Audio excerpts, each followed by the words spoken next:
Commune d'Aboisseau, région du Sud Comoé. Au centre hospitalier régional de ladite localité, pour la journée des droits de la femme, plus d'une centaine sont sensibilisés et se font dépister gratuitement du cancer du sein et du col de l'utérus.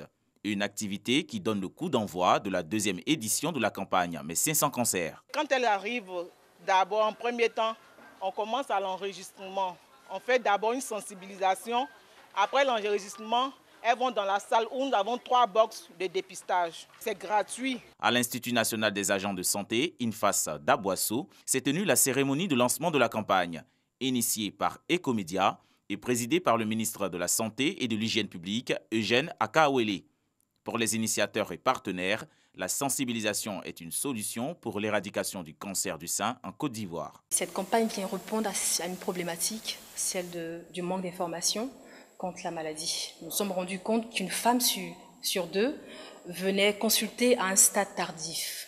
Et cette campagne-là vient pour donner les mécanismes, apprendre aux femmes les mécanismes de guérison, mais surtout promouvoir le dépistage précoce.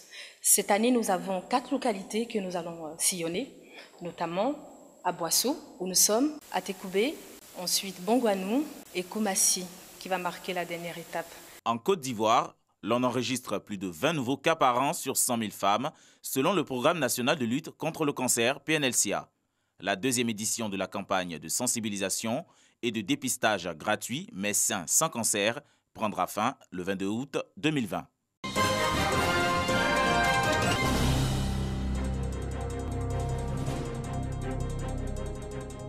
Goïtafla, dans le département de Zouenoula, région de la Maraoué, à l'occasion de la 67e journée mondiale de lutte contre la lèpre.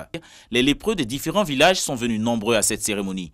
Une initiative de la direction départementale de la santé en collaboration avec les élus et cadres de la commune pour sensibiliser davantage et éradiquer définitivement la lèpre de la localité. La lèpre n'est pas une maladie du passé. Elle continue à se propager silencieusement parmi les populations les plus pauvres, les plus isolées, les plus rejetées. Lors des campagnes de dépistage actifs, nous constatons que le nombre de personnes touchées est multiplié par 5, par 10 de plus.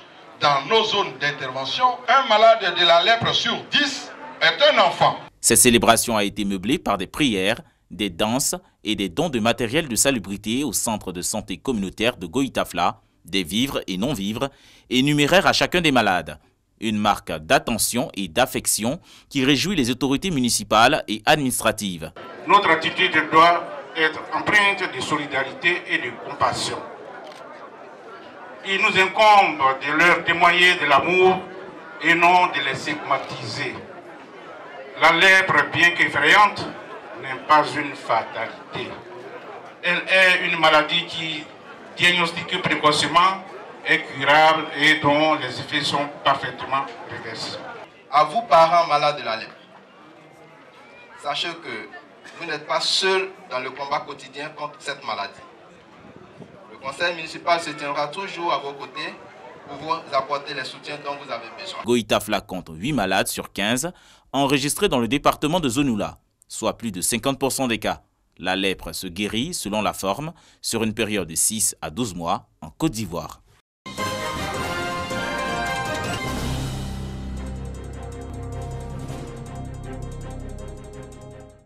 L'école de fortune de l'EPP Unzouekro dans la sous-préfecture de Saint-Fra sera bientôt un vieux souvenir pour les élèves, enseignants et parents d'élèves de ce village. Et pour cause, la structure de bambou recouverte de bâches va être remplacée par un édifice de 6 classes flambant neuf avec toutes les commodités. La fondation La Croix-Blanche en a pris l'engagement à l'occasion de la remise de dons de vivres à la cantine de l'établissement. J'ai été motivé par le fait que j'ai vécu ici à un moment donné après la crise post-électorale. Donc, dans le lancement des activités de notre fondation, la Croix-Blanche, j'ai trouvé juste de commencer par un lieu dont je connais les véritables besoins. Je suis contente. Maintenant, on aura des salles de classe. L'apôtre Eric King a offert des produits alimentaires et 200 caisses couverts. Il a ensuite lancé les travaux de construction de la nouvelle école de Unzuekro, pris en charge entièrement par la Fondation La Croix-Blanche. Cette fondation, basée en Suisse depuis 2018, œuvre pour le bien-être social, l'éducation et la santé. Le directeur de l'EPP Unzuekro, Vamori Bamba, le président du COGES, Séraphin Conan, ainsi que les autres intervenants, ont salué le donateur pour cette action de grande envergure. Et ils ont souligné les bons résultats de l'école avec 100% au CEP, malgré les conditions difficiles de formation. En attendant la livraison de l'école pour l'année scolaire 2020-2021, la cantine a été approvisionnée pour la fondation pour permettre aux enfants de se nourrir gratuitement pendant 1 an. En perspective, la construction d'un dispensaire dans le village de Iriefla, toujours dans la sous-préfecture de Saint-Fra.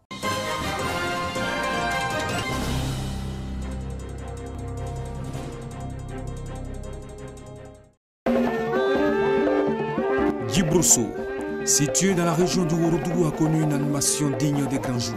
Tout a démarré par une opération coup de balai qui a consisté à assainir les grandes artères de la ville jonchées par endroits de poubelles laissées à l'abandon et de bois de chauffe souvent tassés au bas à côté de la voie principale qui traverse la ville. Appuyé du sous-préfet de la localité, des femmes et des jeunes, l'opération s'est focalisée autour des lieux symboliques comme la mosquée, le dispensaire et le marché. Le lendemain, les festivités se sont poursuivies avec l'arrivée en masse des élus et cadres de la région formant l'union sacrée autour de la première femme élue maire dans la région du Ourodougou. Les populations se sont engagées à matérialiser le vivre ensemble pour en faire une réalité quotidienne. Les différents intervenants ont tous appelé à la réconciliation et au développement. Je voudrais vous dire toute ma fierté et ma gratitude. Sachez que j'ai besoin de vos soutiens, de vos conseils avisés pour mener à bien cette mandature que je place sur le sceau de l'Union.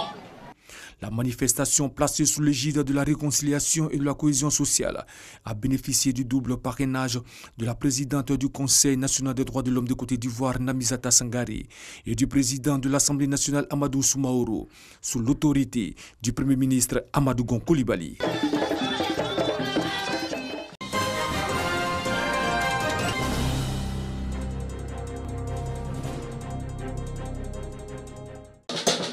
Venues des 3 départements de la région des Grands Ponts, 5000 femmes ont pris d'assaut la place de la mairie de Dabou.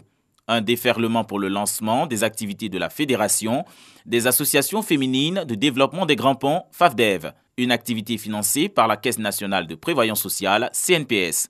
Objectif, permettre à la jeune féminine d'être autonome en accédant à des activités génératrices de revenus et contribuer au développement. FAFDEV se présente comme un cadre propice apportant la garantie adéquate pour le développement du savoir-faire et du savoir-être de la gente féminine. Au nom du parrain, le ministre Claude Isaac D, les représentants des femmes de Grand Laou, Jacquesville et Dabou ont reçu symboliquement des pulvérisateurs et des presseuses de manioc. Elles ont également été éclairées sur le régime social en vigueur pour les travailleurs indépendants. Les femmes des Grands Ponts se sont engagées à œuvrer à la paix et à la cohésion sociale à travers une caravane qui sillonnera la région.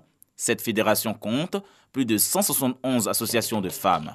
Elle est créée depuis 2017.